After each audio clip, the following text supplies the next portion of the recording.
എല്ലാവർക്കും നമസ്കാരം. നാളെ ശിവരാത്രിയാണ്. ഭഗവാന്റെ ഭക്തന്മാർക്ക് വളരെയേറെ വിശേഷങ്ങൾ നിറഞ്ഞ ഒരു ദിവസമാണ്. നമ്മളിൽ പലരും ശിവരാത്രി വ്രതം എടുക്കുന്നവരാണ്. മത്സ്യമാംസാദികൾ ഉപേക്ഷിച്ച് ഉപവാസം നടത്തി ഉറക്കമുളച്ച് ചിലർ ഇതെല്ലാം ഒരുമിച്ച് ചെയ്ത് വ്രതമെടുക്കുന്നവരാണ്. എന്നാൽ ഈ ആധുനിക കാലഘട്ടത്തിൽ ഇതൊക്കെ മാത്രം നമ്മൾ ശ്രദ്ധിച്ചാൽ മതിയോ? എന്തിനാണ് നമ്മൾ വ്രതമെടുക്കുന്നത്, അല്ലെങ്കിൽ വ്രതമെടുക്കുമ്പോൾ എന്തിനാണ് നമ്മൾ ഇതെല്ലാം അനുഷ്ഠിക്കുന്നത് എന്നതിൻ്റെ ശാസ്ത്രീയമായ ഒരു വശം കൂടെ ഒരു ചെറിയ ഉദാഹരണത്തോടു കൂടി നമുക്കതിലേക്ക് കിടക്കാം. ഇപ്പോൾ നമ്മളൊരു പരീക്ഷയ്ക്ക് പോവുകയാണെങ്കിൽ നമ്മൾ പരമാവധി നമ്മുടെ മനസ്സിനെ നിയന്ത്രിക്കും, ലളിതമായ ആഹാരം കഴിക്കും, മറ്റുള്ള പ്രവൃത്തികളിലേക്കോ ചിന്തകളിലേക്കോ പോവാതെ നമ്മുടെ മനസ്സിനെയും ശരീരത്തെയും നമ്മൾ നിയന്ത്രിക്കും. കാരണം നമുക്ക് നല്ലൊരു റിസൾട്ട് വരണമെങ്കിൽ, ആ പരീക്ഷ നന്നായി എഴുതണമെങ്കിൽ നമ്മുടെ മനസ്സിനെ അതിലേക്ക് കൊണ്ടുവന്നാലേ കഴിയും. അതുപോലെ തന്നെ വ്രതദിനങ്ങൾ, വിശേഷാൽ ശിവരാത്രി ഭഗവാന്റെ ഒരു പരീക്ഷയാണ്. എത്രത്തോളം നിങ്ങളുടെ മനസ്സിനെ നിങ്ങൾക്ക് നിയന്ത്രിക്കാൻ കഴിയും? സ്വാഭാവികമായും മനുഷ്യൻ്റെ മനസ്സിൽ ധാരാളം ചിന്തകൾ വന്നുകൊണ്ടേയിരിക്കും. നെഗറ്റീവായിട്ടുള്ള ഒത്തിരി തോട്ട്സ് വന്നുകൊണ്ടേയിരിക്കും. മറ്റുള്ളവരെ കുറ്റപ്പെടുത്തുന്ന രീതികൾ, അല്ലെങ്കിൽ മറ്റുള്ള ചിന്തകൾ എല്ലാം വന്നുകൊണ്ടേയിരിക്കും. സാധാരണ ഒരു മനുഷ്യനുണ്ടാവുന്ന എല്ലാം ഉണ്ടായിക്കൊണ്ടിരിക്കും. അതിൽ നിന്നെല്ലാം മനസ്സിനെ എത്രത്തോളം നമുക്ക് നിയന്ത്രിക്കാൻ കഴിയും, ഭഗവാനിലേക്ക് കൊണ്ടു ചെല്ലാൻ കഴിയും എന്ന് ഉള്ള ഒരു പരീക്ഷയാണ് നാളെ. അതായത് ഉപവാസം എന്ന് പറയുന്നത് അടുത്ത് വസിക്കുക എന്നുള്ളതാണ്. ആഹാരം കഴിക്കാതിരിക്കുന്നതും മറ്റ് വ്രതനിഷ്ഠകളുമെല്ലാം അതിൻ്റെ ബൈ പ്രോഡക്റ്റ് ആണെന്നാണ് പറയുന്നത്. ഉപവാസം എന്ന് പറഞ്ഞാൽ ഭഗവാന്റെ അടുത്ത് മനസ്സിനെ കൊണ്ടിരുത്തുക.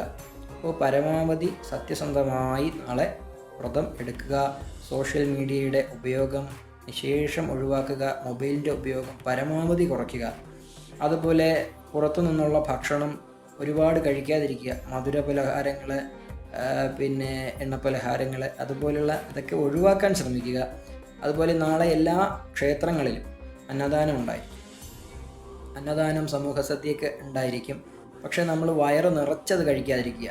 ജീവൻ നിലനിർത്താൻ വേണ്ടി മാത്രം, വിശപ്പ് മാറാൻ വേണ്ടി മാത്രം നാളെ ഒരു ദിവസം നിങ്ങൾ ഭക്ഷണം കഴിക്കുക. അങ്ങനെയൊക്കെ ലളിതമായി നമ്മുടെ മനസ്സിനും ശരീരത്തിനും ആയാസം കുറച്ചുകൊണ്ട് നമ്മുടെ മനസ്സിൻ്റെ ചിന്തകളെ ഭഗവാനിലേക്ക് അർപ്പിക്കുന്ന ഒരു വ്രതനിഷ്ഠയാണ് നാളെ നിങ്ങൾ എടുക്കേണ്ടത്. കൃത്യമായി എടുക്കുകയാണെങ്കിൽ ഈ ഒരൊറ്റ ദിവസത്തെ വ്രതം തന്നെ നിങ്ങളുടെ ജീവിതത്തിനെ മാറ്റിമറിക്കാൻ കെൽപ്പുള്ളതാണ്. അംബാകടാക്ഷം താന്ത്രിക് ഫൗണ്ടേഷൻ നാളെ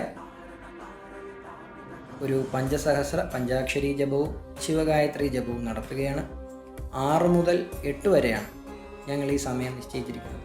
വളരെ ചെറിയ സമയമാണെങ്കിൽ പോലും വളരെയധികം ബെനിഫിറ്റുള്ള ഒരു പ്രാർത്ഥനാ രീതിയാണ്.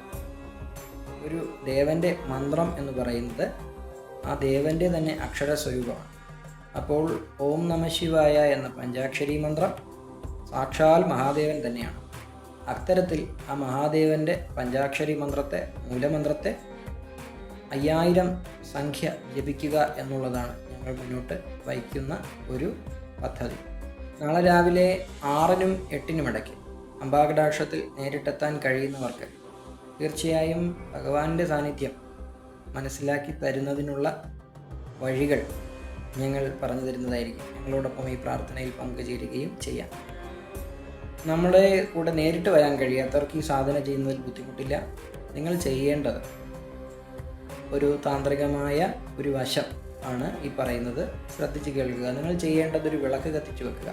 ആ വിളക്കിൻ്റെ നാളത്തിന് ഭഗവാന്റെ ജ്യോതിർലിംഗമെന്ന് സങ്കല്പിക്കുക. നിങ്ങൾ പ്രാർത്ഥന നടത്തി തീരുന്നത് വരെ അത് കെടാതെ സൂക്ഷിക്കുക.